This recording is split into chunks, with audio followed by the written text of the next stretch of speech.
मुर्शिद, आपने मुझसे कहा था ना कि आपके किसी अपने को तकलीफ नहीं होनी चाहिए। आपने मुझसे और मेरी माँ से कहा था कि हमें राह का ख्याल रखना है, उसे संभालना है। मैंने बहुत कोशिश की मुर्शिद, मगर अब मैं मजबूर, क्योंकि ये मुझसे दूर जाने के लिए खुद को कुर्बान करने पे तुली, वो भी उसी घर में जहां इसकी मौत की प्लानिंग की गई थी। और इस बार तो अपनी मर्जी से मौत के मुंह में कदम रखने जा रही है मुर्शिद, निकाह के नाम पर। मैंने बहुत कोशिश की, लेकिन अब मुझसे नहीं हो सकता, क्योंकि सवाल मेरे दिल का मुर्शिद, मेरी मोहब्बत का सवाल है। एक बार आपके कहने पे इससे दूर चला गया था मैं, मगर अब नहीं जा सकता, नहीं जा सकता। ये सब आप क्यों कह रहे हो?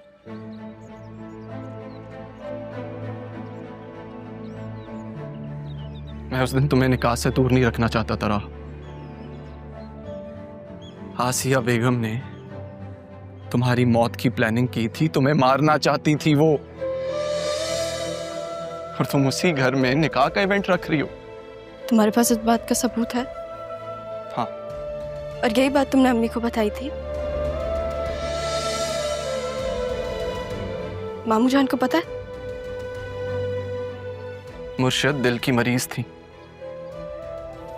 मुझे और मेरी माँ को अंदाजा नहीं था कि वो ये जख्म बर्दाश्त नहीं कर पाएंगी। और रही बात अदील साहब को बताने की, तो मुर्शिद नहीं चाहती थी कि उनके भाई को पता चले और उनका भाई कोई तल्ख फैसला उठा ले।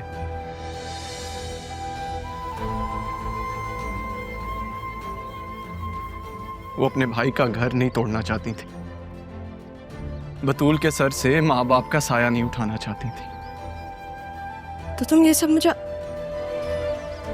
अब क्यों बता रहे हो? झूठ बोला था मैंने, झूठ कहा था कि मैं तुम्हें निकाह से नहीं रोकूंगा, मगर मैं यही चाहता हूं राह, मैं तुमसे दूर नहीं रह सकता, मैं तुम्हारे बगैर नहीं रह सकता।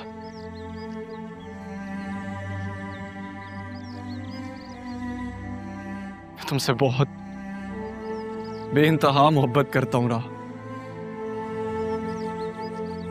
इसलिए आज इस वादे से खुद को आजाद करके तुम्हें यहां ले आया हूं। तुम्हें सब सच बताना चाहता हूं मैं, ये था सच। सर उनसे तो मैं भी शादी नहीं करने वाली।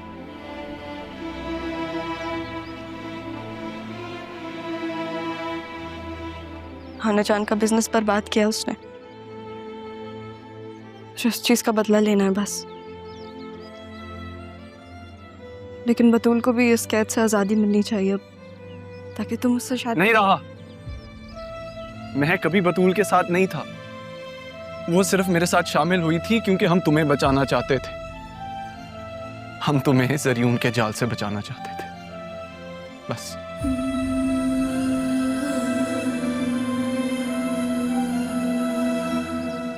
बतूल को पता है उसकी माँ का सच? हाँ, वो अपनी माँ की सारी हकीकत जानती है। मुझे क्यों नहीं बताया?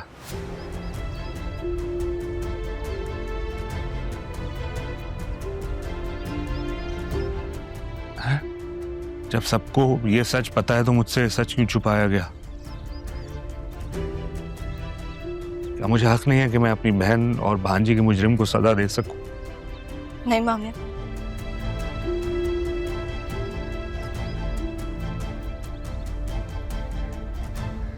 सजा मैं दूंगी।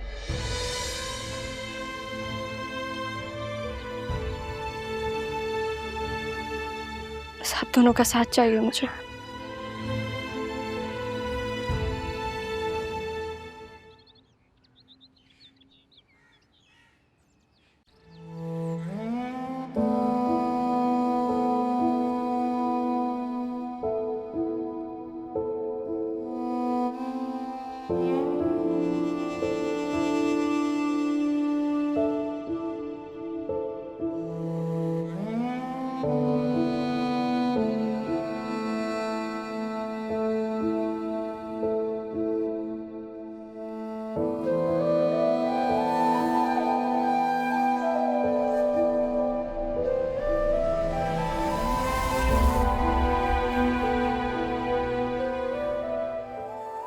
इतना सब कुछ कैसे बर्दाश्त कर लिया, और जाते जाते भी मेरी बेटी का ही सोचती रही। मैं बहुत बेबस बहुत बेबस था।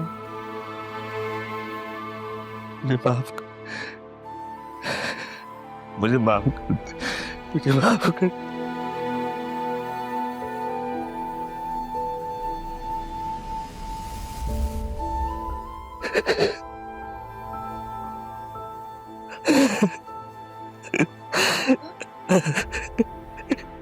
पापा वो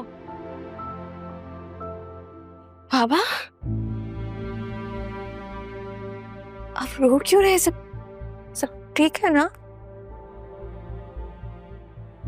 बैठो।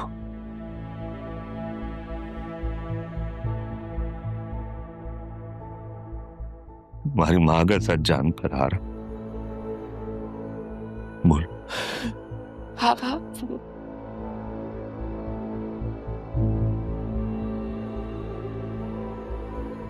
किसे कौन कर रहे हैं आप?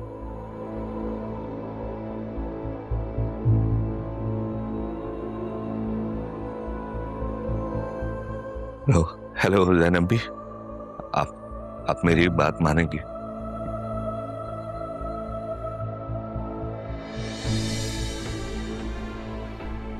हाँ जरूर, तुम्हारे लिए सिक्योरिटी होगी वहां पे, तुम फिक्र नहीं करो।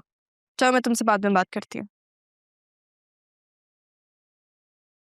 आप क्या देख रही हैं? तुम्हें क्या लगता है मेरी बेटी को किसी चीज की कमी है? नहीं, किसी चीज की कमी तो नहीं है।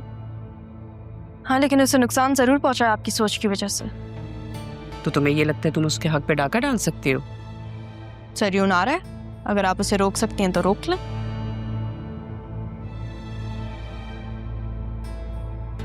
बतूल की बात तय हो चुकी है, तुम क्या रोक सकती हो? नहीं, और मैं रोकना चाहती भी नहीं हूँ। बतूल को जरियून से मेरी वजह से ही तो आजादी मिल रही है, तभी तो उसकी बात पकी हुई है, वरना वो अभी तक खुला लेके बैठी भी होती। ये सब बातें, तुम इन सब बातों से क्या प्रूफ करना चाहती हो? कुछ प्रूफ नहीं करना चाहती, लेकिन अरमान का दिल किसके लिए धड़कता है इस बात का तो आपको भी अंदाजा है। जरियून का निकाह, लेकिन बतूल की तलाक। आपको तो मुबारकबाद भी नहीं दे सकते। सैड।